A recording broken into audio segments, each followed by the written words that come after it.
É Natal, Jesus Cristo vivo em cada lar. Glória a Deus por isso. Meus queridos, nós vamos continuar a nossa adoração ao Senhor, agora ouvindo a sua palavra, meditando nela. E quero convidar a igreja a abrir a palavra do Senhor no Evangelho segundo Mateus, no capítulo 1. Evangelho segundo Mateus, no seu primeiro capítulo. Nós vamos deixar a palavra do Senhor aberta nesse texto, vamos meditar nele. Nós faremos a meditação, a reflexão no capítulo 1, do versículo 1 até o versículo 17. Do versículo 1 até o versículo 17. Antes, alguns dados de natalidade do mundo atual que são impressionantes.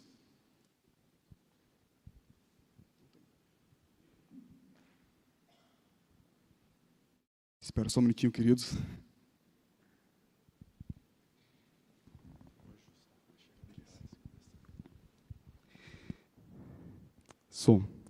Alguns dados de natalidade no nosso mundo atualmente que são impressionantes.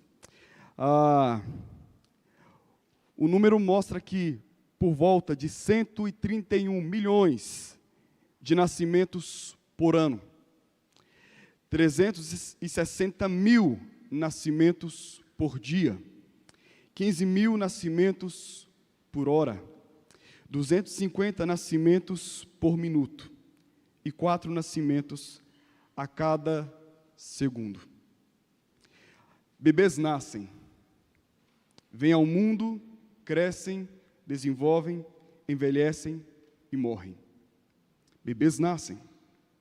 Curiosamente, Siddhartha Gautama, considerado o supremo Buda, fundador do budismo, nasceu em aproximadamente 563 a.C., onde hoje atualmente é o Nepal.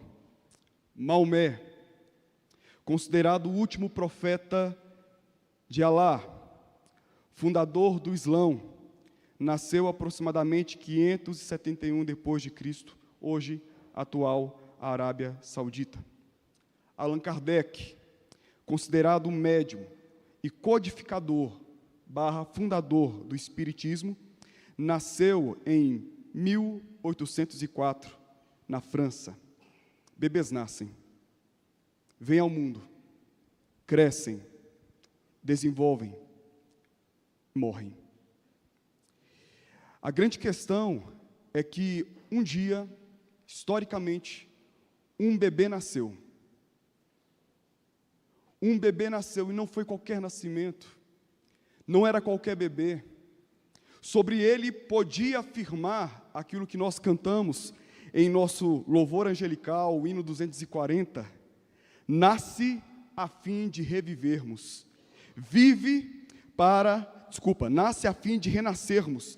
Vive para revivermos. Rei, profeta e Salvador. Louvem todos o Senhor. Jamais poderão afirmar isso de Siddhartha. Jamais poderão afirmar isso de Maomé. Jamais poderão afirmar isso de Allan Kardec e outro que nasceu nesse mundo.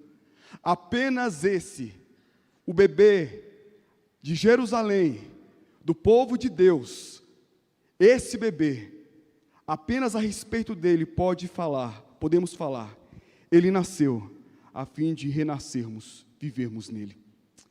O atual Natal é uma celebração misturada com muito erro, muita farsa, muito engano. Quando nós somos levados a olhar para aquele lugar onde estava Maria, José e Jesus, nós devemos ver além daquele berço de palha, devemos ver além dos eventos circunstanciais, devemos olhar para o peso de glória, tanto que o futuro esperava, como também para o peso de glória que o passado imputava sobre o presente. E é diante desse fato que nós vamos agora ler o texto de Mateus, capítulo 1, do versículo 1 a 17. Diz assim a palavra de Deus, mesmo assentados, com toda reverência, leamos. Diz assim: livro da genealogia de Jesus Cristo, filho de Davi, filho de Abraão. Abraão gerou a Isaque, Isaque a Jacó, Jacó a Judá e a seus irmãos. Judá gerou a Tamar, Judá gerou de Tamar a Pérez e a Zera. Pérez gerou Esrom, Esrom a Arão, Arão gerou a Aminadab, Aminadab a Naasson, Naasson a Salmão, Salmão gerou Salmão gerou de Raabe a Boaz. Este, de Rute, gerou a Obed, e Obed a Jessé.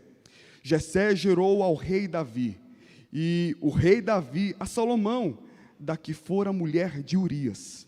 Salomão gerou Roboão, Roboão a Abias, Abias a Asa, Asa gerou a Josafá, Josafá a Jorão, Jorão a Uzias, Uzias gerou Jotão, Jotão a Acás, Acás a Ezequias, Ezequias gerou a Manassés, Manassés a Amon, Amon a Josias, Josias gerou a Jeconias e a seus irmãos no tempo do exílio na Babilônia.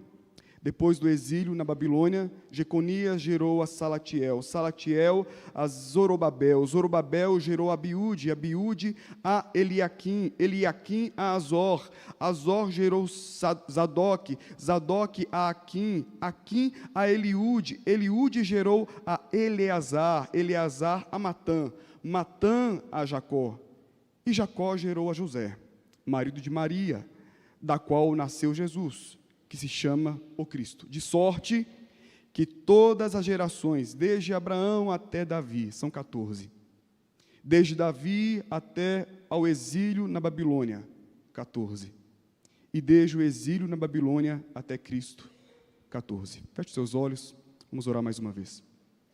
Senhor, nós estamos com o coração aberto, fala os nossos corações, segundo o Teu querer, Tua vontade, assim clamamos, em nome de Jesus. Amém.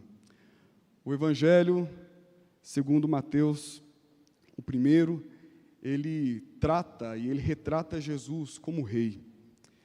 É nesse Evangelho que nós encontramos a mensagem do reino, a ética do reino, parábolas a respeito do reino e a evidência de que Cristo, de fato, é o rei prometido.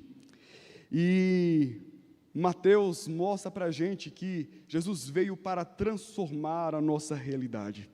Alguns fatos chamam a atenção no nascimento de Jesus.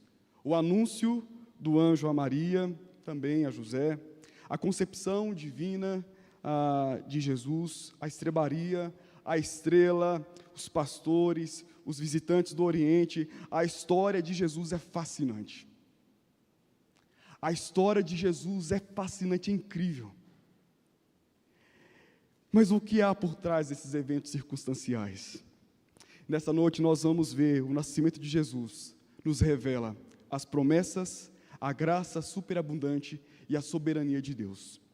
No primeiro verso, nós encontramos o texto revelando para mim, para você, para nós, as promessas de Deus.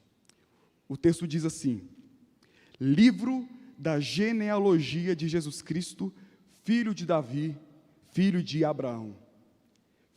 Livro da genealogia de Jesus Cristo, filho de Davi, filho de Abraão. Genealogia é um termo que significa estirpe, linhagem, descendência, origem. Nos tempos bíblicos, curiosamente nos tempos bíblicos, não só poderia citar ou retratar aqueles que foram os meus antepassados, mas aqui no contexto ele tinha uma intenção maior, que era mostrar as pessoas em sucessão que estavam correlacionadas entre si. Havia um porquê que esses nomes estavam aqui. Havia uma intenção de ressaltar e retratar justamente esses nomes aqui. E a intenção, então, de Mateus é mostrar Cristo como depositário das promessas. Cristo como depositário das promessas. Tanto o evangelista Mateus, aqui nesse capítulo, bem como o evangelista Lucas, no capítulo 3, do versículo 23 a 38, apresentam genealogias de Jesus. E elas não são parecidas. Elas não são parecidas. Há algumas pequenas diferenças. Por quê? Enquanto Lucas tinha um cunho mais universalista, remontando até Adão, uma ênfase clara de Jesus como filho do homem, Mateus, ele remonta a Davi e Abraão, enfatizando a ascendência israelita e mostrando, sim, Jesus, ele é o depositário das promessas messiânicas. Ele chama Jesus, filho de Davi. Faz uma referência a Jesus como descendente de Davi segundo a carne, conforme eu encontro em Romanos capítulo 1, versículo 3. Curiosamente, o anjo Gabriel, anunciando a respeito do seu nascimento, disse assim: este será grande e será chamado Filho do Altíssimo. Deus, o Senhor, lhe dará o trono de Davi, seu pai. Ele reinará para sempre sobre a casa de Jacó, e o seu reinado não terá fim. Jesus é o filho de Davi. Quais foram as promessas que Deus fez então a Davi? Voltemos ao passado. 2 Samuel, capítulo 7, do versículo 12 ao versículo 16, o Senhor então fala a Davi: quando os teus dias se cumprirem, e descansares com os teus pais, então farei levantar depois de ti o teu descendente, que procederá de ti, e estabelecerei o seu reino. Este edificará uma casa ao meu nome, e eu estabelecerei para sempre o trono do seu reino. Eu lhe serei por pai, e ele me será por filho. Meus irmãos, o Senhor, falando a Davi, prometendo a Davi, diz que dele, da sua linhagem, viria um rei, e esse governaria para sempre, e esse seria chamado de filho, e ele teria a Deus como pai. Mas quando nós lemos cronologicamente a história, analisamos que o filho que vem em sucessão, de forma imediata, é ali Salomão. Mas sobre Salomão não recai o peso dessa profecia, porque Cristo, ele é o Rei eterno.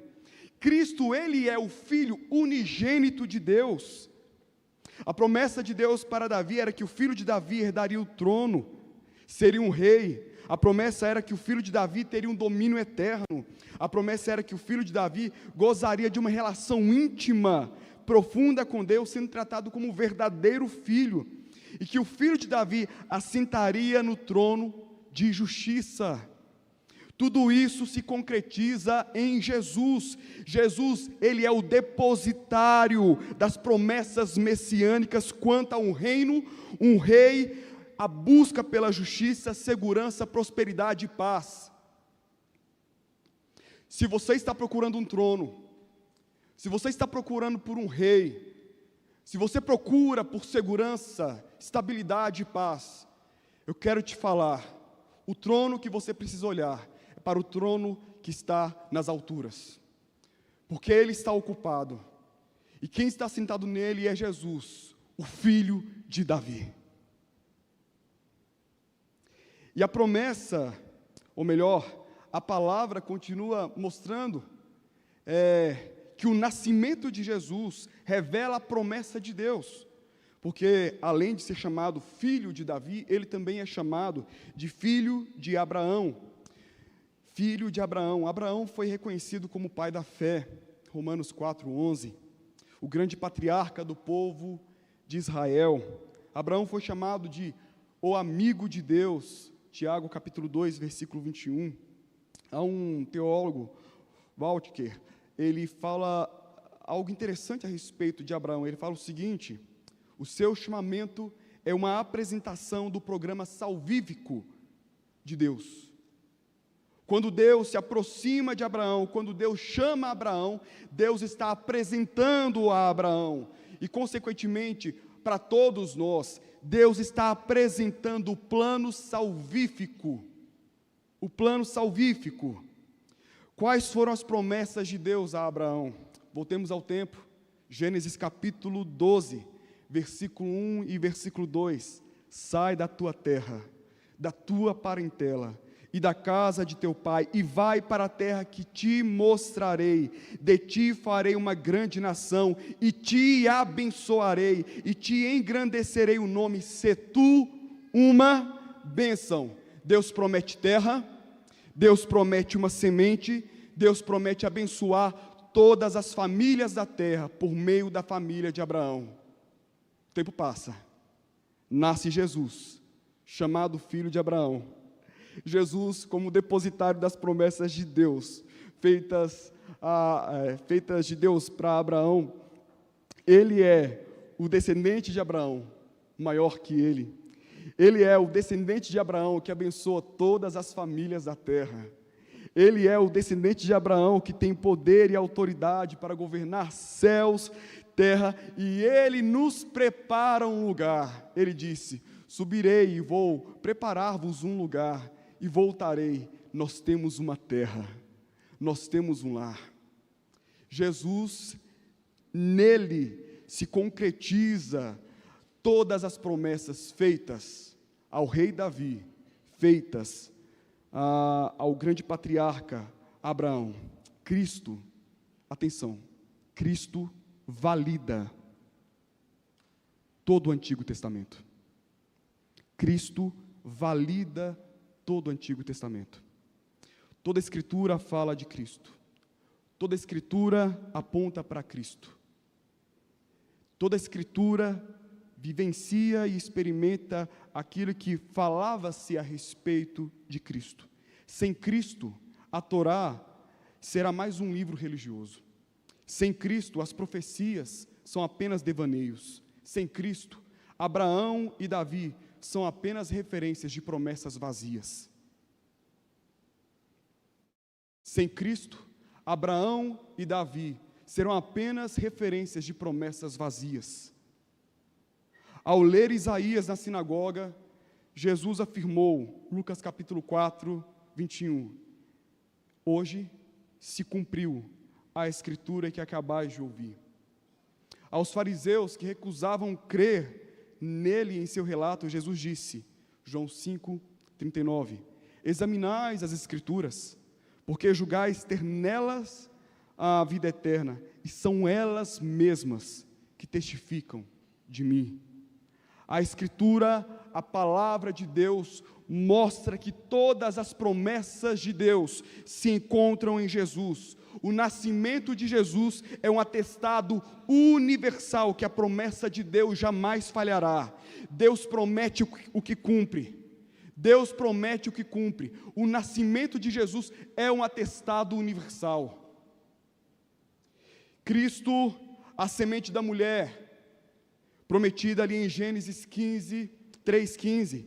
Cristo, o ungido de Deus, anunciado no Salmo 2. Cristo, a bênção de Abraão aos povos, anunciado em Gênesis 12.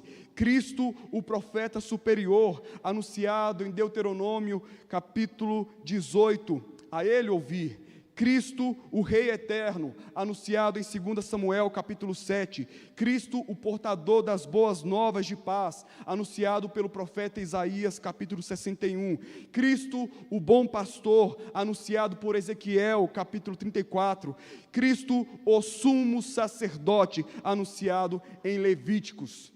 Cristo, ele é a concretização, ele é o receptáculo de todas as promessas de Deus, todas. Essa é a primeira lição que eu aprendo diante do nascimento de Jesus. O nascimento de Jesus revela que Deus cumpre e promete, revela as promessas de Deus. Em segundo lugar, eu aprendo que o nascimento de Cristo nos revela a graça superabundante de Deus. Meus irmãos, eu sei que muitos aqui têm um pecado, eu sei disso, tá? Tem um pecado de não ler genealogia. Inicia o ano com um desafio bíblico, vou ler a Bíblia, mas pula a genealogia, isso não vale, tá? Não vale. As genealogias nos ensinam muitas coisas.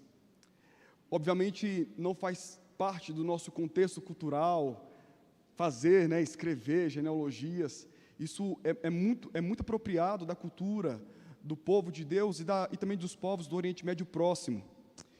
Mas eu fiz questão de ler com a igreja a genealogia de Jesus Cristo, que vai do versículo 2 até o versículo 16, porque lendo essa genealogia, que tem a função, né, de mostrar a proveniência familiar, ratificar a estirpe, o tronco familiar de uma árvore genealógica, ascendência, linhagem de alguém, essa genealogia aponta para algo muito marcante, para mim e para você.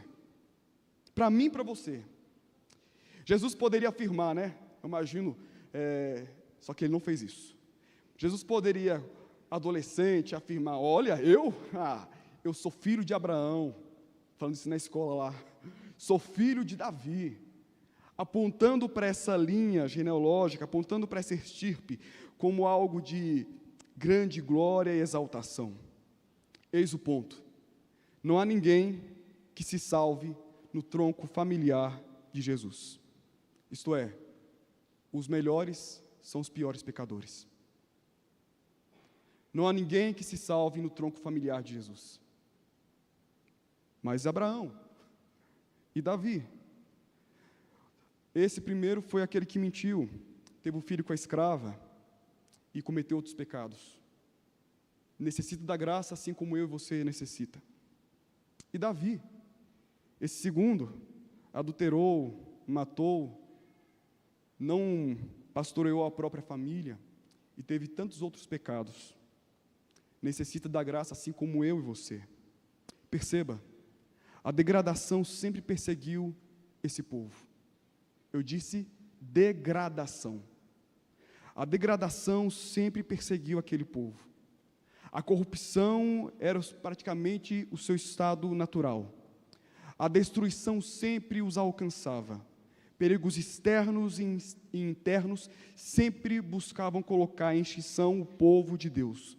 Jesus, então, o bebê Jesus, o menino Jesus, herda uma biografia familiar manchada pelo pecado. Deixa-me apresentar alguns personagens, não todos, mas alguns personagens dessa biografia. No versículo 3 fala a respeito de Judá e Tamar, que estão na genealogia de Jesus. Judá teve relações com sua nora, achando que ela era uma prostituta. Dessa relação nasceram os gêmeos Pérez e Zera.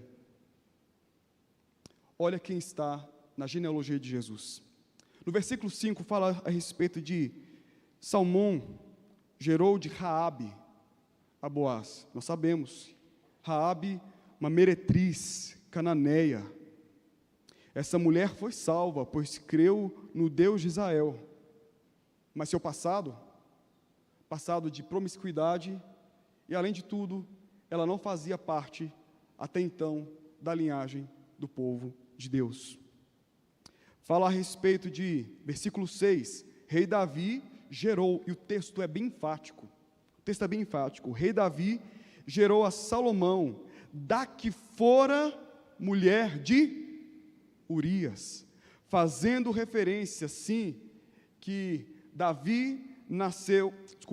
Salomão nasceu de Betseba, de um relacionamento que começou mal, começou muito mal. Davi, além de adulterar, ele foi sanguinário de matar o esposo primeiro daquela mulher. Fala a respeito também de Salomão, o sábio rei, que em 1 Reis, capítulo 11, diz o seguinte a respeito de Salomão: o Senhor se indignou contra Salomão, porquanto desviara o coração do Senhor, o Deus de Israel. Na genealogia de Jesus, nós temos um homem, aqui no versículo 7, chamado Roboão, o homem que causou divisão de Israel em 2 reinos, reino do norte e reino do sul. O homem que permitiu o avanço da idolatria em Judá, conforme eu encontro em 1 Reis, capítulo 14, versículo 21. Na genealogia de Jesus Cristo, temos 2 reis que eu quero citar aqui também, Manassés e Amon. Manassés agiu de uma forma tão contrária à palavra de Deus, que a respeito dele, eu leio em 2 Reis, versículo 21, 9. Manassés, de tal modo, os fez errar, o povo, que fizeram pior, olha aqui, que fizeram pior do que as nações que o Senhor tinha destruído diante dos filhos de Israel.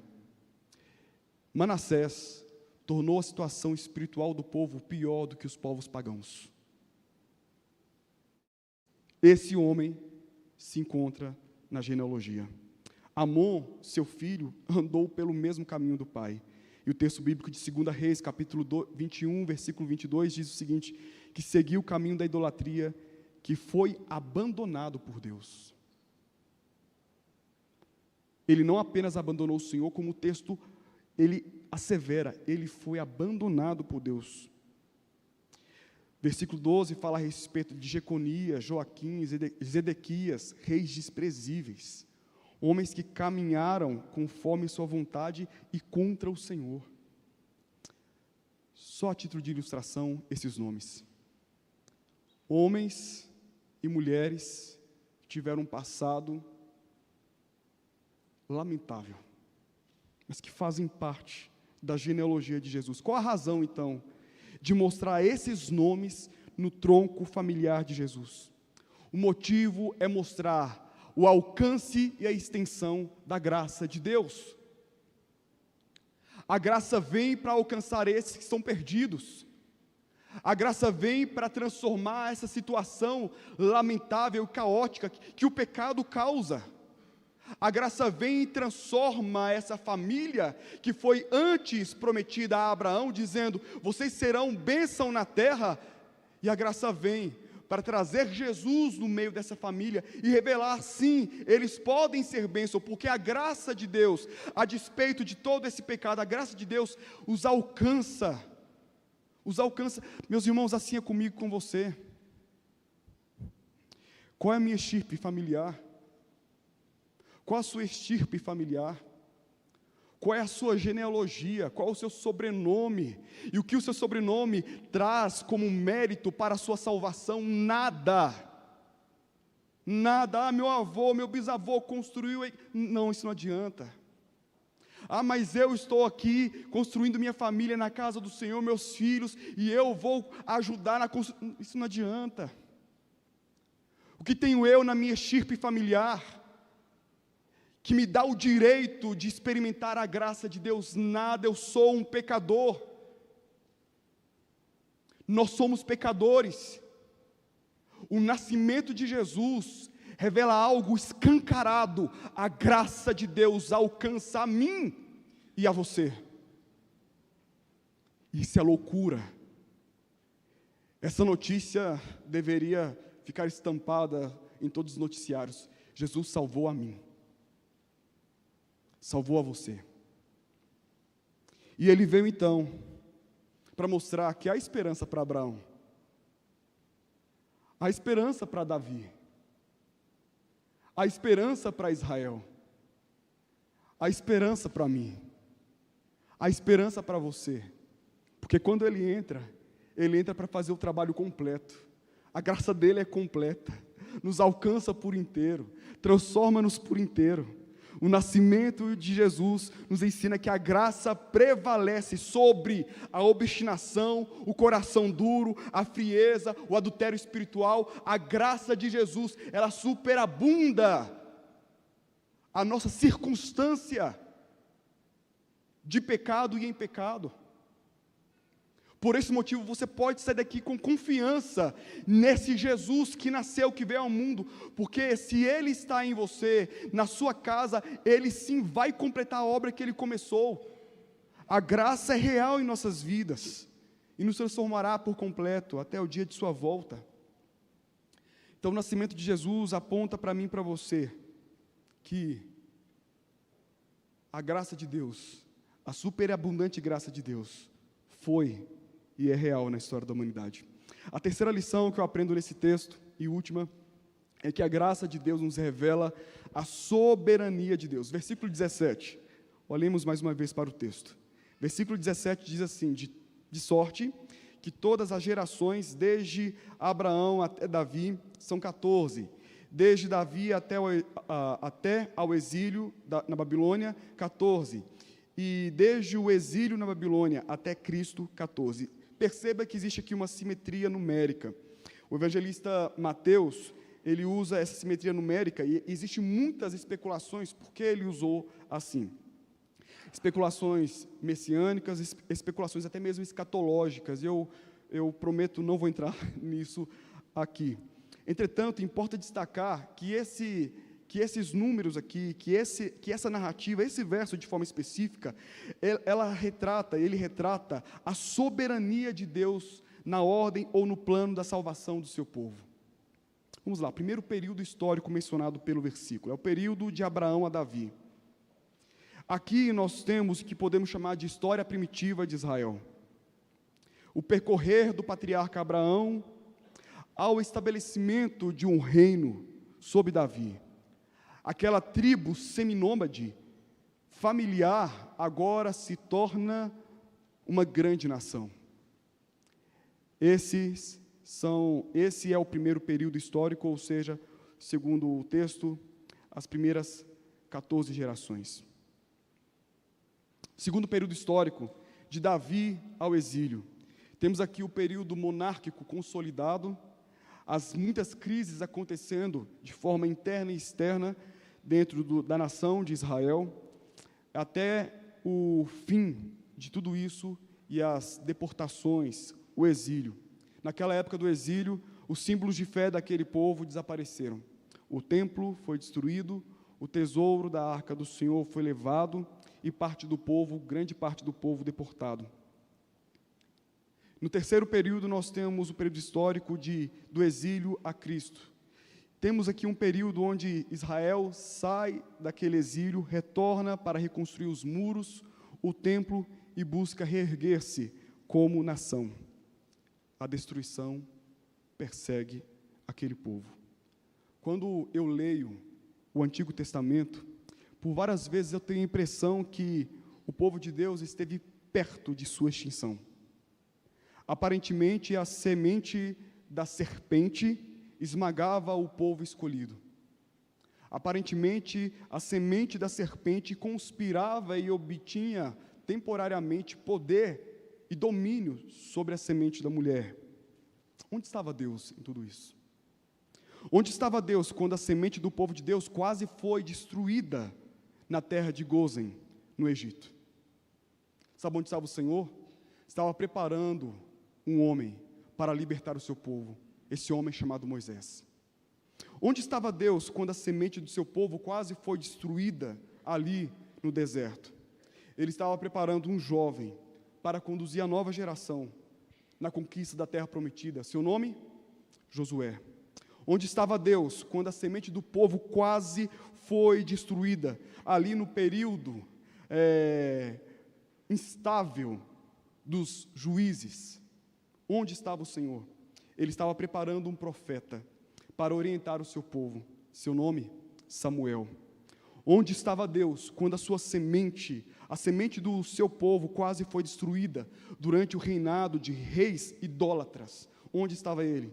Ele estava levantando, no período dos reis, vários profetas, dentre os quais eu cito Isaías, um que anunciou a respeito de um trono eterno, um rei eterno, que viria e governaria sobre o povo. Onde estava Deus quando a semente do povo quase foi destruída ali nas deportações e nos exílios? Ele estava preparando e levantando homens como Esdras e Neemias para mostrar ao povo o caminho da reconstrução. Onde estava Deus quando a semente do seu povo quase foi destruída ali no que nós chamamos de período de silêncio, entre Malaquias a Mateus? Porque naquele período houve um domínio helênico. 332, Alexandre o Grande se levantou com a intenção de conquistar todo o mundo.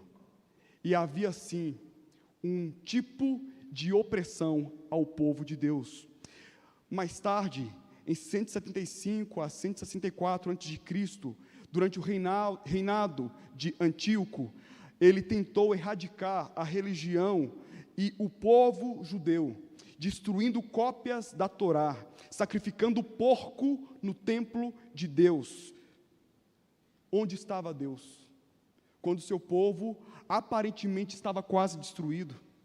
Ali, no início da expansão do Império Romano, em 63, Pompeu, um general romano, tomou a cidade de Jerusalém, matou os sacerdotes e também profanou o lugar sagrado onde estava Deus, quando na história, por diversas vezes, nós somos levados a acreditar que a semente do maligno está vencendo a semente da mulher.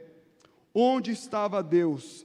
Deus estava anunciando a uma virgem que ela conceberia e daria à luz a um filho, e sobre ele repousava a autoridade de libertar o povo, maior do que foi Moisés. Sobre ele repousava a autoridade de guiar o povo à terra prometida, maior do que foi Josué. Sobre ele repousava a autoridade de ensinar o povo, maior do que foi Samuel. Sobre ele repousava a autoridade de reconstrução do povo, maior do que esteve sobre Esdras e Neemias. Sobre ele estava a autoridade única, governamental, universal, de que nada e ninguém, nem o império, seja o império romano, greco-romano ou outro que aparecesse sobre a terra ou nessa terra, ninguém poderia tocar no seu povo, porque quando aparentemente o povo estava destruído, Deus mostrava que ele estava ali,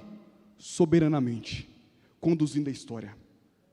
Meus queridos, o nascimento de Jesus revela claramente, quando eu olho para a manjedoura, quando eu olho, vejo Maria, José e o bebê Jesus, quando eu olho para essa cena, eu preciso sim reconhecer que ali, Jesus, ele é o receptáculo das promessas de Deus, a manifestação da graça de Deus, e sobre ele repousa sim, a manifestação evidente da soberania de Deus. Passam gerações, nada e ninguém verá sendo frustrada, ou verá a frustração dos planos de Deus.